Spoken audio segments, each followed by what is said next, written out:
What's up, guys? Welcome back to PBHS Edge. I'm Rashad. I'm joined by On God, Mr. Woodward, and Mr. Ellis. So season's wrapped up. Everyone has got their seasons done. Now we're heading into the postseason, and it's been nonetheless one of the most wild seasons I've ever watched as an NFL fan, as a Ravens fan. And I think like we can all be grateful for the NFL to actually make the season happen, actually have a really good season without many COVID issues, just keeping it all at bay. And NFL doing an excellent job with it. And just getting right into it, getting into my Ravens. Finally, the misery is over. All the misery. Oh my goodness. I don't think my heart could take another game. I'm pretty sure the Ravens took off like an additional 10 years off my life for how high my heart rate's been for these type of games. But getting into it, I think we're heading into the post or the off season really. I think we're in a good shape because we're going to be really healthy come back, come next season. We're going to get back most of the players that we got had play us placed on IR, Marcus Peters, Marlon Humphrey, Orani Stanley. And then there's also the draft. We have the 14th pick in the draft, and there's a lot of Ravens fans projecting that we would draft a free safety. Probably like the one from Cincinnati. I don't know if you guys heard of him. His name is Sauce Gardner. He's really good. Or we would just probably take O lineman, which is still a need. And there's a lot of free agency that we need to take care of in the offseason, including the probably like the biggest extension of all, Lamar Jackson's contract. So it'll be interesting to see how this stuff plays out. But then again, I'm happy the season's over. I definitely feel like we still got a lot of work to do, but there's a lot of hope for next season as we might become one of the most deadly teams to face next year. I hear misery loves company on God as far as the couch. You know, I'm happy this season's over. I live by a quote, or loosely to a quote, about expecting disappointment. You can't be disappointment. A lot of people are going to hear that if you watch Spider-Man. It's like if you expect disappointment, you can never really be disappointed. That's me with the Washington football team. I know we had all this big hype, great defense, potential to have an explosive offense, and then it just flatlined. We had that good 4 week stretch, but you got to expect disappointment with this franchise. It's what we've known, but hopefully we can turn it around with Ron Rivera at the helm and Martin Mayhew. He's a good GM. Like at the end of the season press conference, they were talking about how quarterback is one of our biggest needs, and we're willing to do anything to get the quarterback we need for the future. May it be trading for a veteran or someone already in the league or drafting someone. Ron Rivera said it's not about where you draft, it's about who you draft, and I believe in him and his draft picks. This upcoming quarterback class, though, does seem tricky because a lot of these quarterbacks have shown promise, but a lot of them have shown they have lots of flaws. And we're in the situation where a lot of people aren't really willing to just watch a quarterback grow. People want success right now. But it's admirable what we've been doing, but I think we should start commanding some dominance in the field. Throw out some names there. Hopefully we get a cool name too. That's a good thing to look towards in the offseason. Admirals, commanders, whatever it may be. Anything but the hogs. And also another big thing this offseason, re-signing Terry McLaurin. Give him a blank check. That's all I can say. That's all we need this season. Terry McLaurin and hopefully get a good quarterback. We can fix the other issues later. I tell you, fellas, I'm surprised to be sitting here today talking about a playoff game. That's for sure. Would not have felt that way 2 weeks ago. But sometimes, guys, sometimes there's a season. Sometimes there's a season, and it just feels like that this year. It's strange. We're playing this game. I'm wearing this classic Ben pork pie circa 2009 press conference kind of hat that he would wear when he thought he was like being all hip and prim and proper after he thought he cleaned himself up a little bit image wise. And so I sport that tonight after the press conference he had this week. I thought was impressive. I don't say that about Ben often these days for the last, decade plus, but it was an impressive press conference. He showed we got nothing to lose. It's definitely the attitude of his coach. Guy got sitting right up here, Coach T right here. One of those guys that I'll say at this point now, I will officially say the second best coach in Steeler history.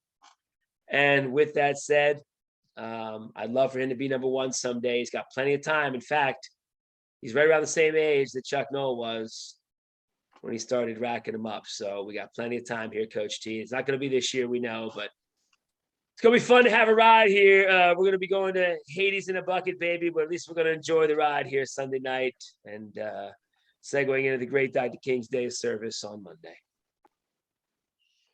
Picture a bright blue ball spinning free up here, man. We got the some serious weather coming into Buffalo, from what I understand. So that's going to be interesting. It adds a little intrigue to the matchup for two cold weather teams, and from what should be, a cold weather quarterback. From my understanding this week, though, Josh Allen, our Wyoming Cowboy, not so good in the cold. Now, we have to wait and see how Mac Jones is doing. He is a Southern gentleman by birth, and played pretty much mostly warm weather and dome games this late in the season. That's for sure. So, but he showed that he is good at doing this, which is all he hopefully is going to need to do on Saturday night. Just hand that ball off, just get it going. So, without going too far into the matchup, I'm pretty stoked to have a playoff game this week. I was really looking forward to maybe, reusing the Bill Belichick line from a few years back when they were down and out. People had written him off, and he said, "We're on to Cincinnati." But instead, we are on to Buffalo for the third time this year, and let's see where it takes us. How about for divisional playoff games? I think watching divisional playoff games is really underrated because you just see two teams that felt like they've never seen each other twice this season. You just see two different teams play each other with two different, tempos. I mean, it's really interesting. Seeing the Ravens and Steelers play in the playoffs. Oh, that was fun. But getting into the Steelers, we got the Steelers and Kansas City Chiefs. We all know how this is gonna play out. If you want to look back a couple of weeks ago when the Steelers absolutely spanked the Steelers, I really think that this is just a no-brainer. Give me the Chiefs 24-20, or not 20. Give me the Chiefs 34-20. This game is gonna be a sad goodbye for Big Ben. It's gonna be like a horrible retirement party. I would cry if this was my retirement party because he's about to go out to Kansas City, get busted, come home. It'll be a quick little trip. He himself said it. They know they're the worst team in the playoffs right now. He doesn't expect anything. It'd be cool if they put up a decent performance. Obviously, I don't think they're going to win, but a good fight for a half or two would be really interesting. Give me the Chiefs winning this game 38-20. I see them breaking out a little bit later on towards the third quarter, but I think the first half could be close.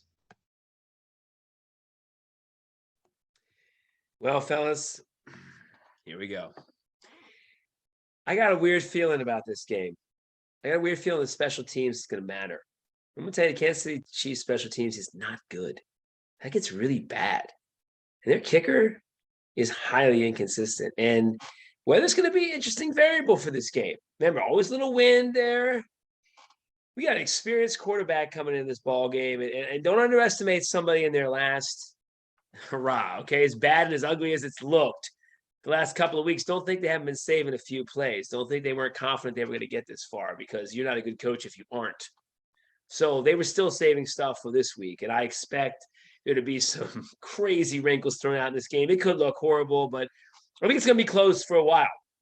Problem is, we struggle to score early, and it's going to mean our defense is going to have to put on an absolute A1 performance. And I think they're very capable of doing that, because, when we see somebody a second time, we usually tend to show up. And I told you guys about this fact-finding mission.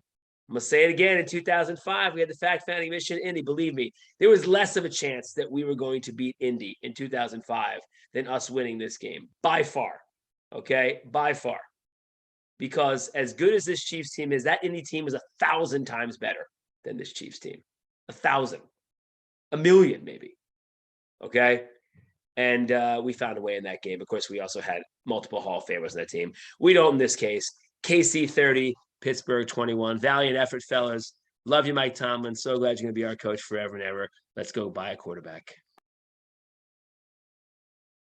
We got two guys on camera that need quarterbacks next year, and that has not been the case in Pittsburgh for a very long time. So it is interesting that this is, I think we can all agree, Big Ben's last game. I'm going to go 4 for 4 on the KC pick, but just before I do that, I definitely think that what Mr. Ellis has said all year is Pittsburgh's slow starters. slow starts, and this is not the game to be slow start in. Now, the key is, can they keep Kansas City to a slow start? And that's the challenge. So if they can, I could see it being closer than we thought it was going to be. Special teams could definitely play a piece.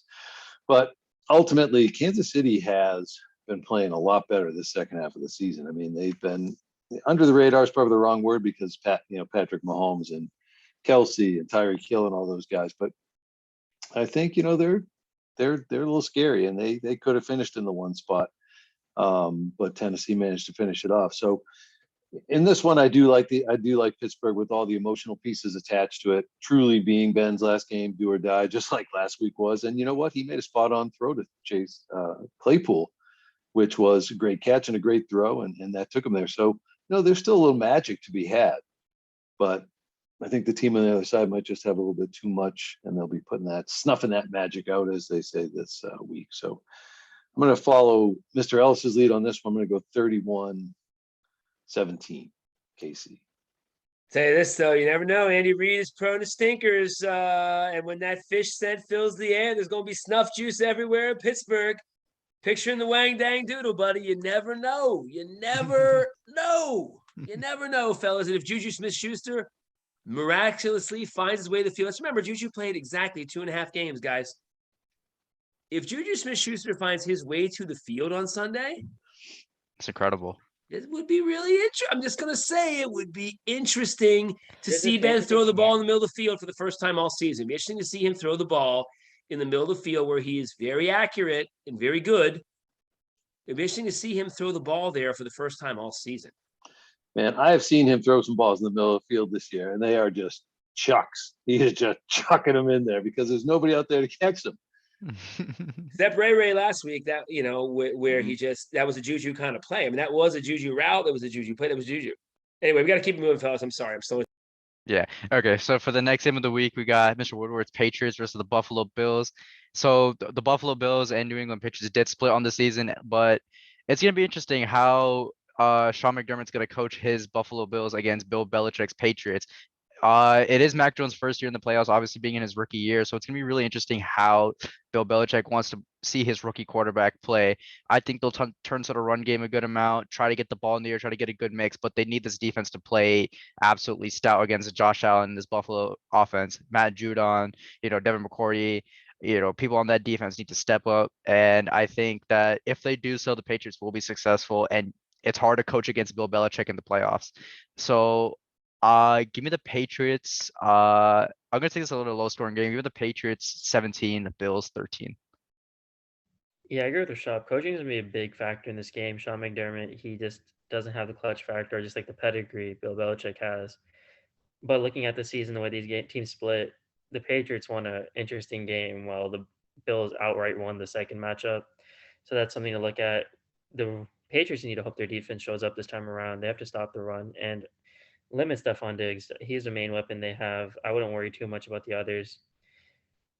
Also, I really like the running backs for the Patriots. I think his name's Damian Harris. I forget the names exactly about their running backs, but they have a good group of running backs. And if things get rough early on, they can calm it down for Mac Jones, let him get a break, hand it off, and they can get a good rhythm going on the ground. That's what they need. Like if they get a good rhythm there, they can control the clock. That's what Bill Belichick loves doing, managing the game, pitting things in his favor.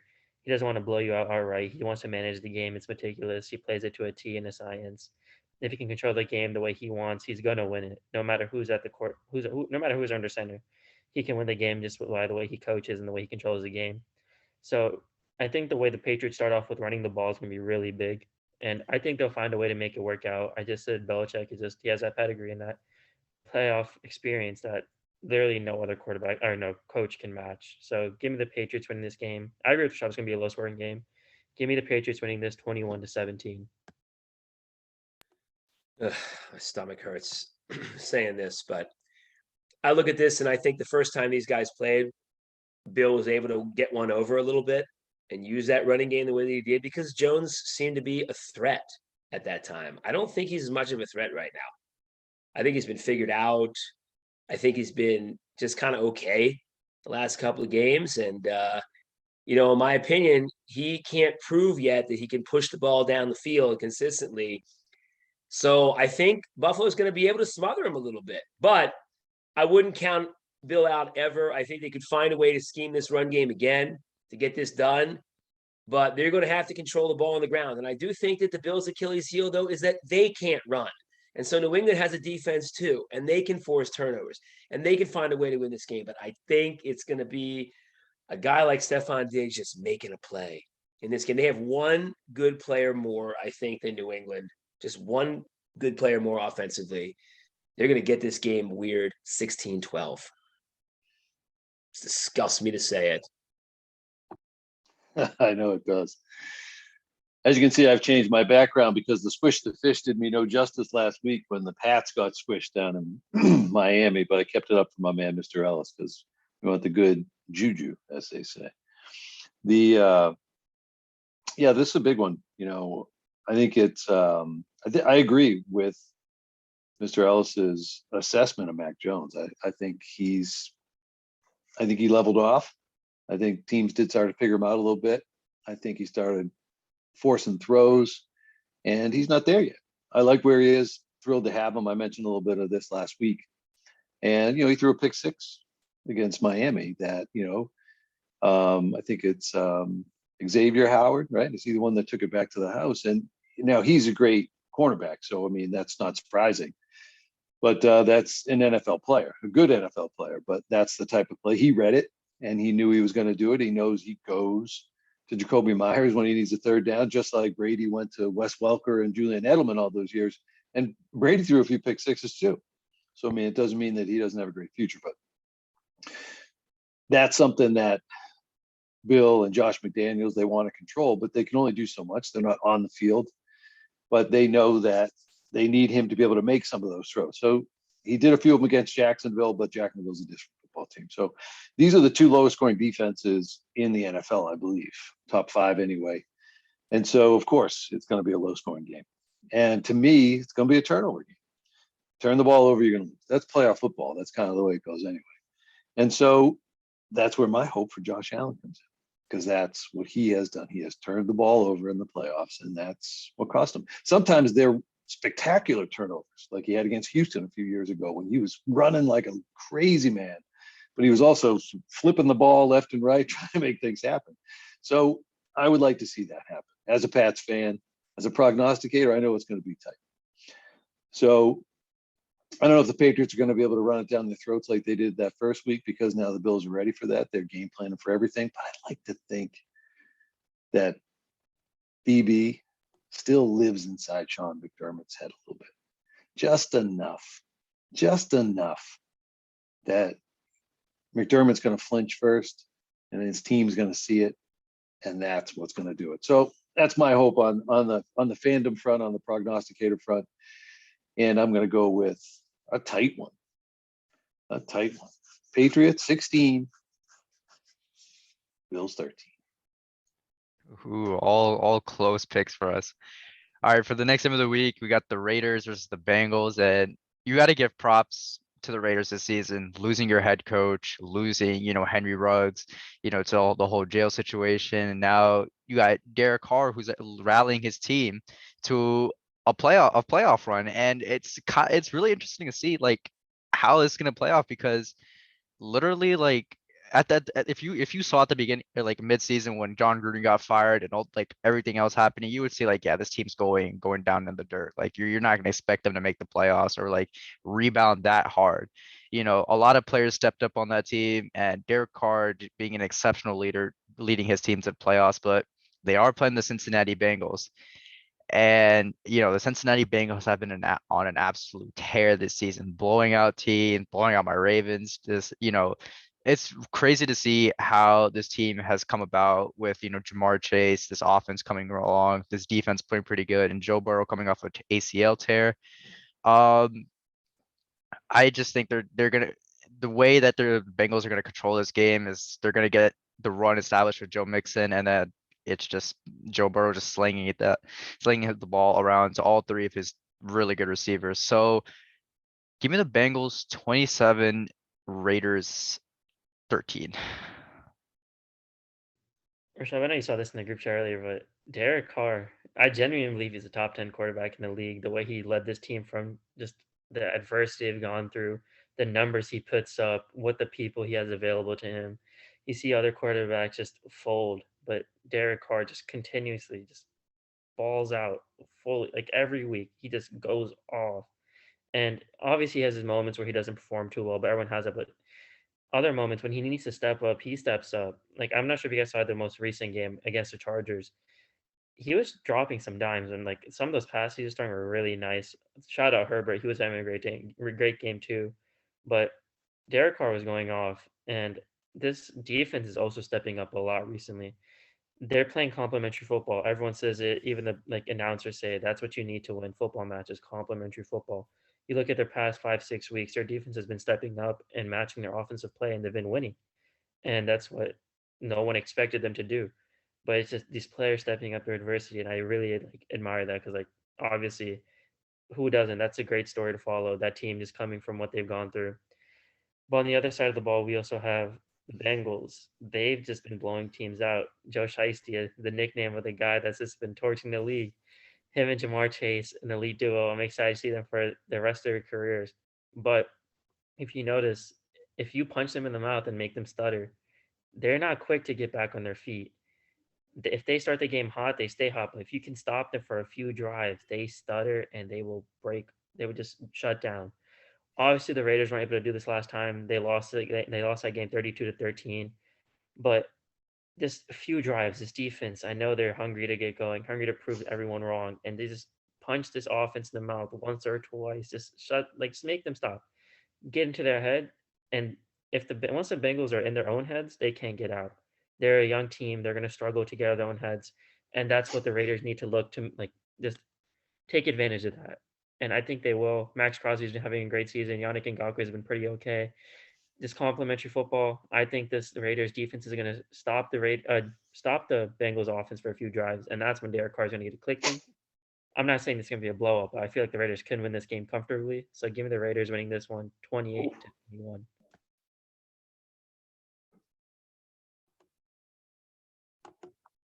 Make it two, my good man. I'm right there with you. Look, the Bengals haven't won a playoff game since I hit puberty, so I don't expect it happening anytime soon. Now, granted, I said that last year, and the Clowns won their first game in first playoff game in how many years? 3 decades. So it could happen. So the Clowns have their Millennium playoff win.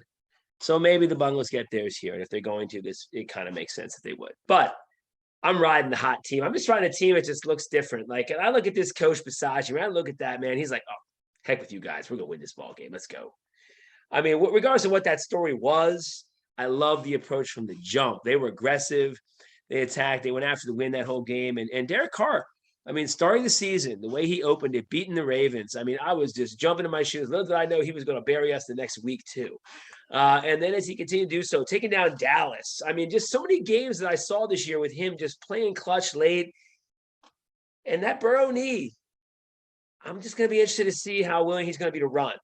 He's proven that he's fearless, and I get it. And Toradol is a great drug. But, at the end of the day, you're in a playoff game, pal, and let's see how you do when you don't have 90 other incredible players from LSU. So at the end of the day, I'm taking the Raiders to win this ball game 20-17. Plus that Escalooza. Fire up the Escalooza, baby. How fitting is it that the Raiders are playing with house money right now? I mean, come on. I mean, Rashad, you listed everything at the start. I mean, how are they even still playing? They just pack it up and call it a year, all the credit to the coaching staff, players. I know Derek Carr has been a big piece of that, but there's some great leaders in that locker room. It's got to be. And I said it last week when I picked the Raiders. Although I got to say, can you believe that game almost came down to a tie in overtime? I mean, incredible. The fix was I had my text. 45 minutes of sleep to attest to it. Yeah. By the way, I had my text ready the next morning. I was not awake, but unbelievable. But to me, when you're playing with house money, you keep rolling, and so that's what I'm going with. all the things you said about the Bengals, Bungles. Happy for Mr. Hawley that the Bengals won the division. The future's bright, just like it looked bright in Cleveland last year. And we know how that worked out, but we'll see. And for me, the Raiders are going to come in and they're going to do just what Angad said. They're going to try to punch him in the mouth, and we'll see. You know, Jamar Chase scores on a 75-yard pass on the first play, then the Bengals could roll. But I'm going to assume they don't. And I'm going to assume that the Raiders walk away from this one 27-20. Raiders. It's a good point. Yeah, like Onga, like that was a really good point. If you slow the Bengals down after like maybe like 3-4 drives, just like the Browns did after the Browns blew them out, or like in the season, you saw like Joe Burrow threw like a 99-yard pick six. He was just turning the ball over. Browns defense was getting stops, and I think if the Raiders can successfully do that, get pressure on Joe Burrow with Max Crosby, unique Ngakwe on the sides, I think that the Raiders do stand a good chance, but I'll stick by my pick. But I'll say this too, guys. Let's also remember that Denver game, right? Can we not forget the Denver Yeah. game with the Bengals now looks huge, because had they lost that game, which they should have, Vic Fangio handed them the game literally, and they played the same way Anga talked about, where it was like 7-6 in the fourth quarter, right? The Steelers would be division champs had that happened, but it didn't. So yeah. For our next game of the week, we got the Philadelphia Eagles versus the Tampa Bay Buccaneers.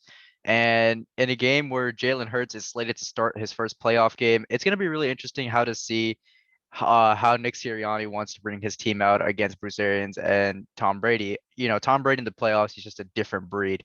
When you play Tom Brady in the playoffs, you're playing a whole new version of Brady. You don't see regular season Brady with him. But, I think that,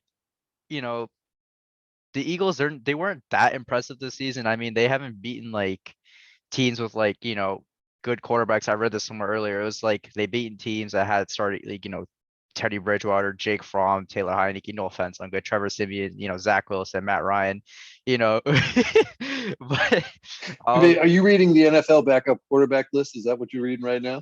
Third string guys? yeah. Because that is a pretty damning list. Yeah.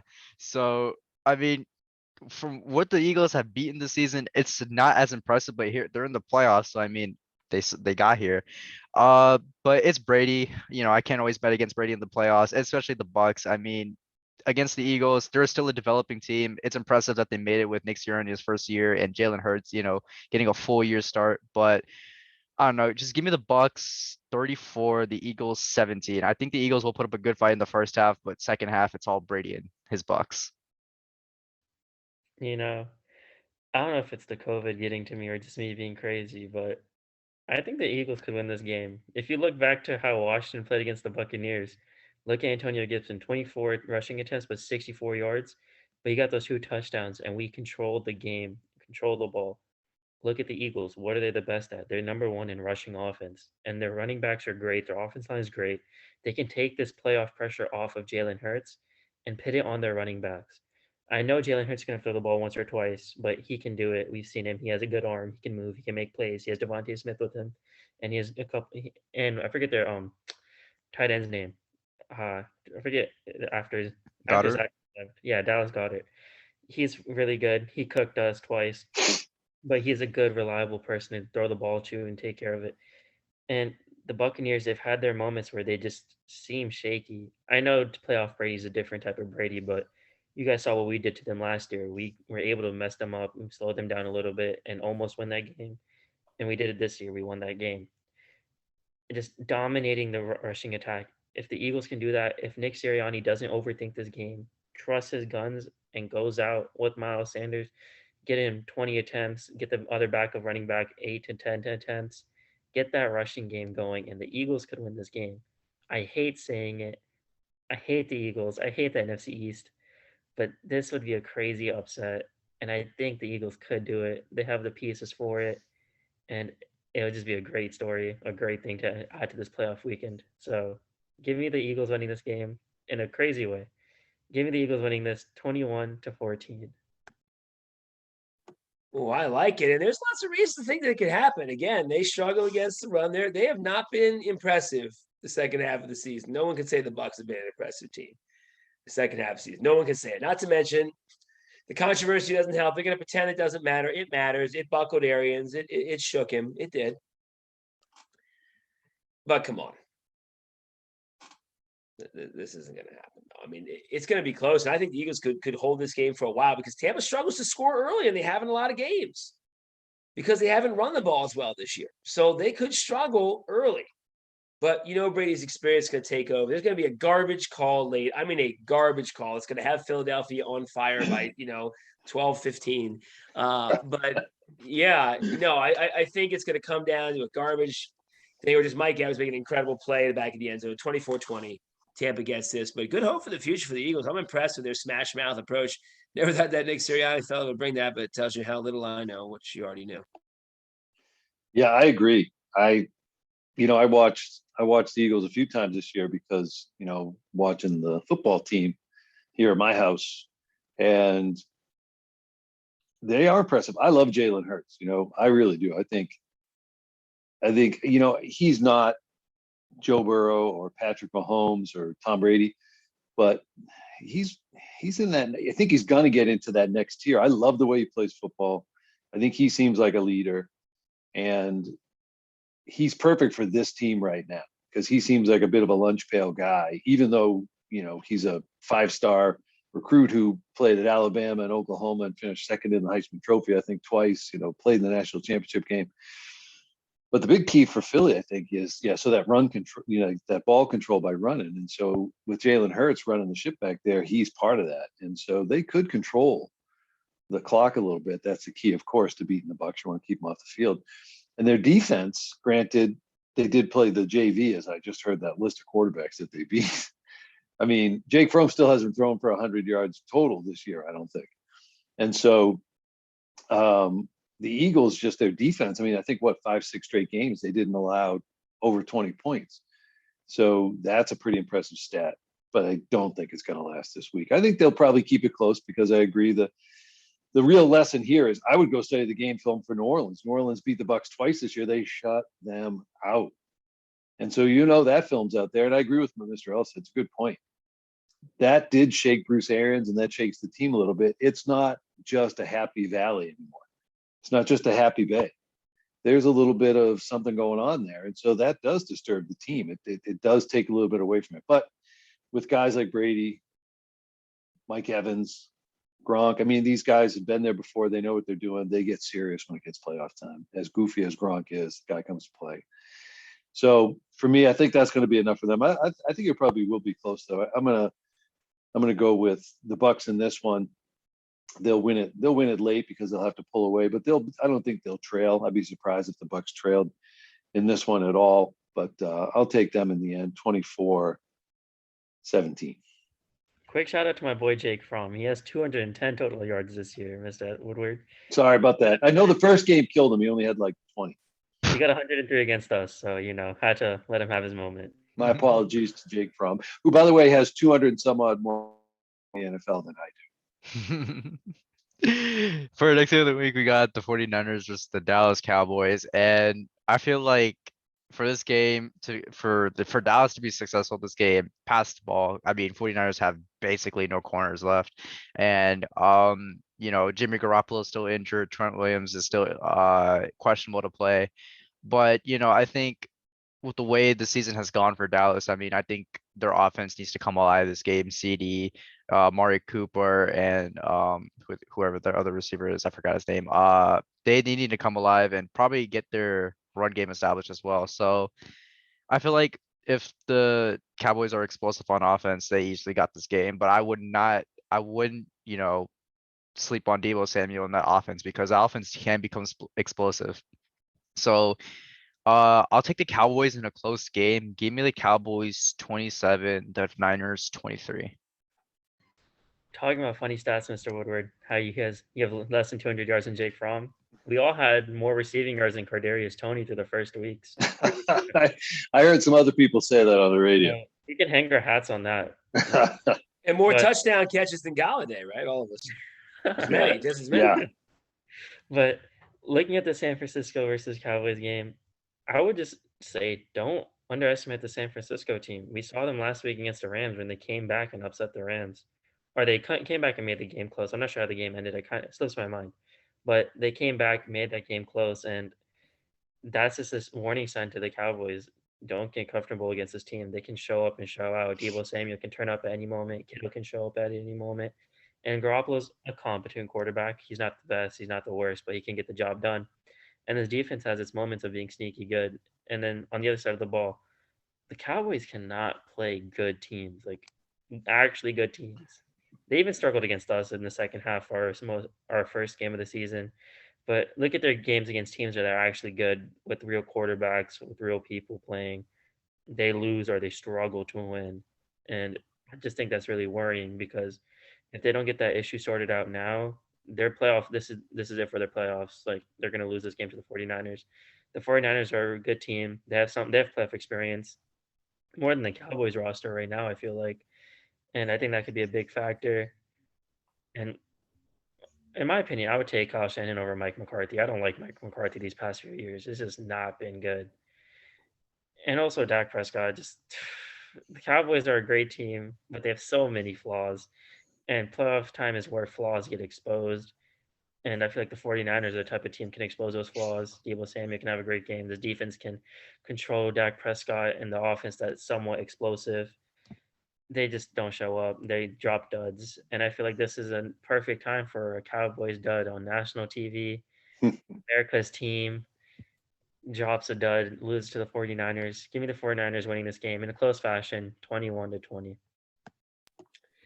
Right there with you. I'm taking the Niners, but I'm taking a little bit of a bigger bubble. And I say this because I think that Shanahan's going to dominate Mike McCarthy in what will be his final game coaching in the NFL. Dallas done a great job building up this roster. I got to give them credit for a change. They've brought in key players through the draft, and their future looks bright for Dallas, for Dak, for everybody. But in this game, I'm going to take the more experienced quarterback in this game, even though I think Dak's a better quarterback than Jimmy G. Jimmy G's been on the stage before and won these games. So I see him find a way. I see Shanahan putting a game plan in that's friendly for him. And they'll find a way to win this game, smashing them up a little bit. They'll just get the intangibles. I just like Shanahan. I like to win this game. I just think Dallas, as usual, beat all the big hype. And I'll keep laughing because it was just after Pubes that they finally, did something in the playoffs, but not much since. So let me just tell you, ladies and gentlemen, this Dallas team is not winning this game, 27-20. So, Mr. Ellis, I talked to our man, Alphonse, today. And it was great to see him. And we were talking about this game for a while. We were talking about the Cowboys. And they've got so many good players on paper. And they got some guys who can do it on the field. And the third receiver that you were trying to think of, Rashad, is now I've forgotten. Was it Cedric? Gallup? No, Gallup's out for it. I think it's Cedric Wilson, the guy that wears number. I thought it was Yeah, Gallup. But so yeah, it's but, Wilson. But they've got so many good players. And it hasn't really come together. Granted, they scored 50 against Washington. But I don't think that happened. I don't remember that. Right. It was a mirage. But I also feel like the Niners they're almost as surprising in the playoffs to me as the Steelers, because I had the Niners counted out several times during the year because they just they go away for a little while and they come back. So I love that resilience. And I think Kyle Shanahan's a big piece of that. They've got some great players. Deebo Samuel obviously has done an incredible job for them with everything he's doing. But to me, he seems like their only offensive weapon. And I think that Dallas has the defensive players. Now, I don't know if Dan Quinn has the defensive acumen to do it. I mean, you're relying on him as your defensive coordinator. He's the head coach of Atlanta, who gave up a handful of points to a team when they were winning 28-3. So I'm not sure Dan Quinn's the guy you want, taking all that talent, Gregory, Diggs, Micah Parsons. So to me, if Dallas puts a good defensive game plan together, this shouldn't even be a game. So I'm going to go with that. Now, if that doesn't happen, I think this game would absolutely go the other way because Jimmy G has been there before. He's played in big games, but took a team to a Super Bowl. Dak has not done that yet. But he's got a lot of guys on that offense if he can just get the ball to them. So I'm going to go with the home team in this one. I don't see Dallas doing much beyond this game. And I agree. I think Mike McCarthy is not the guy. in that place. I don't think I think if anything, he's just gotten lucky with the team that he's had. And let's be clear, they didn't win the division last year. So I like what they can do if things come together and if they play good defense. And to me, that will be the difference. So I'll take Dallas in this one. I don't like them beyond it, but I'll take Dallas in this one. 20. I want to go a little higher, maybe because it could be some points on the board, but I'll go 23-20. Keep it close. Close game. And for our final game of the for the wild card weekend, we got the Arizona Cardinals versus the Los Angeles Rams. Other divisional matchup. And I do want to take note that Matthew Stafford has taken a tremendous dip from when he peaked earlier in the season. Like starting off the season, he started off, really good, like passing for so many yards, dotting up his receivers. But as the season's progressed, I want to give credit to Mr. Ellis. Once December hit, Matthew Stafford, took a turn for the worst. So I feel like if the Cardinals defense can hold Matthew Stafford to force turnovers, I think that they'll completely make this offense one-dimensional. And the Rams running game's okay, but if they're able to shut down Cooper Kupp or limit him, I think Odell Beckham would be, if you get the right matchup on Odell, I think the Cardinals will be fine. So I think Kyler Murray needs to lead this team. James Conner needs to come up big, and uh I believe it's still a close game, but I think the Rams defense is going to win them this game. Just knowing how the Rams defense, it's just the Rams defense. They've always stepped up. They always play hard. They play big. Aaron Donald on that D line. And speaking of which, the Rams just most recently signed Eric Weddle, who came out of retirement at age 37. Come Yeah. on. Now I don't know how to feel about that. He's obviously done I know how to feel. Oh, my back. I don't know. Signal stealer, strictly signal stealer. I don't know if he's lost a step or anything, but I know he's suited my Ravens well in his time in Baltimore. But I don't think Young Ernie on the sidelines. I don't think he's gonna make a difference on this Rams team. But I'll still trust the Rams secondary to win this game. No DeAndre Hopkins or anything. So give me the Rams 20, the Cardinals 16. Now that the fantasy football season's over, I'm officially off the Stafford bandwagon and trying to make him seem good. This man is horrible late in the season. He had me punching the air watching him play. My goodness. He's going to be the reason the Rams lose this game, in my opinion. He's going to make mistakes. He's not used to playoff pressure. He's not used to playing this late in the season. And he struggles against good teams. We saw what they did against the 49ers. They choked. And on the other side of the ball, we have Kyler Murray. Obviously, he's also pretty young, but I have more confidence in him than I do with Stafford. He has the ability to make those plays. He can take that pressure onto his shoulders and make something happen. Obviously, they don't have DeAndre Hopkins. That's a big hit to them. But we've seen them get by without him. They can perform well. And the defense they're facing has been pretty hit or miss. There's moments where the Rams look like you just can't move the ball against them. There's moments where it's just where are all these star names that we bring up? Where are they at? They're not showing up. Besides Aaron Donald, I can't disrespect him. It's always Aaron Donald. He always performs. The other big names, they don't show up sometimes. So it's really, this game hinges, that's what Shop said, the secondary of the Rams, it hinges on them. I feel like if Jalen Ramsey shows up and has a really Jalen Ramsey game, it's going to depend on him. If he can get into Kyler Murray's head, mess up his decision making, make him second guess where he's throwing the ball, and just delay it enough for Aaron Donald to create some pressure. But if Jalen Ramsey doesn't perform well, we know he has his moments where he's like an average corner. He doesn't play like the star he is. If he has that type of game, the Cardinals can win this. So I feel like the key player for this game is Jalen Ramsey. And it seems random. I feel like it is random, but the way this game plays out is going to depend on how well Jalen Ramsey does play. And I don't think he's going to perform too well because he's going to have a lot of pressure against the pass because Stafford's going to have turnovers. And we know that the Cardinals are going to have majority of the possession in this game. And I feel like they're going to use it well. Cliff Kingsbury, he's going to enjoy that time on the ball. He's going to use it. We know he has a good playbook. We know the offense is explosive. And they're going to make the most of their chance that they're going to get. So give me the Cardinals winning this game 31-24. Got to be brief here, fellas, but I'll say that you guys covered most of where I'm going with this. Matt Stafford is not a playoff quarterback. Matt Stafford is on an overrated team with an overrated coach, an overrated defense with overrated players. I like Arizona to win this ball game 30-24 with that Rams defense giving up 30 points in the playoffs. And oh, by the way, that guy Aaron Donald, he's awesome. There's no question, okay? But at the end of the day, the other guy's got to step up too. And Jalen Ramsey, you're overrated.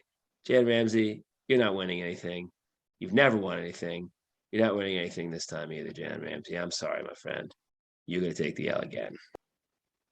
Yeah, are you getting paid by the Jalen Ramsey or what? I heard Jalen Ramsey. He's just annoying. I mean, when you've won nothing, you're so annoying. Like you've won nothing ever.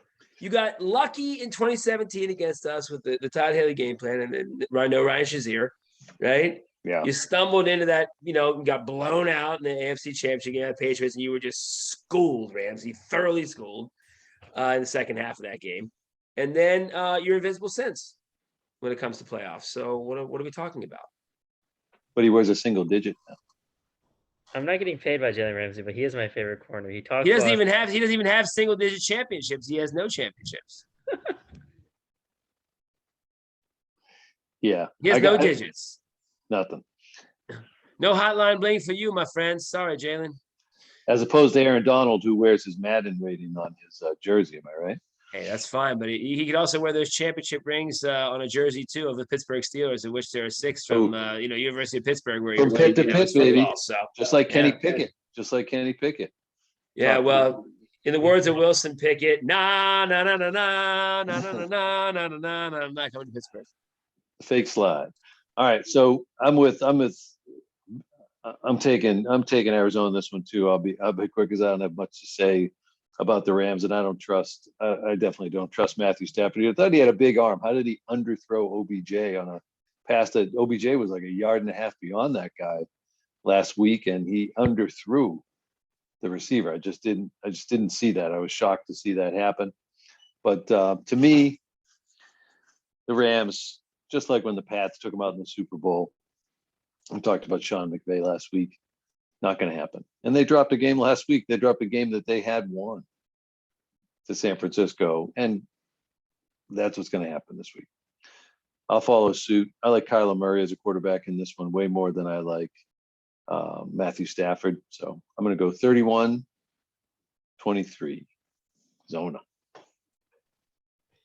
Yeah, it's going to be a very interesting game. Like the divisional games can be really interesting. Those are the games I'm going to be definitely keeping my eye on, like compared to the other games. But looking at this wild card weekend slate, it's gonna be an amazing week for football, and I can't wait to see how the divisional round plays out for both AFC and NFC.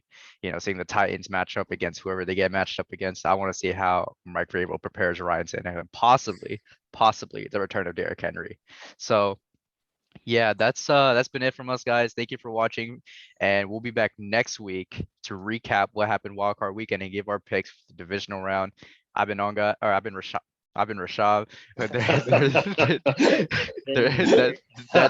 No, I've been Anga.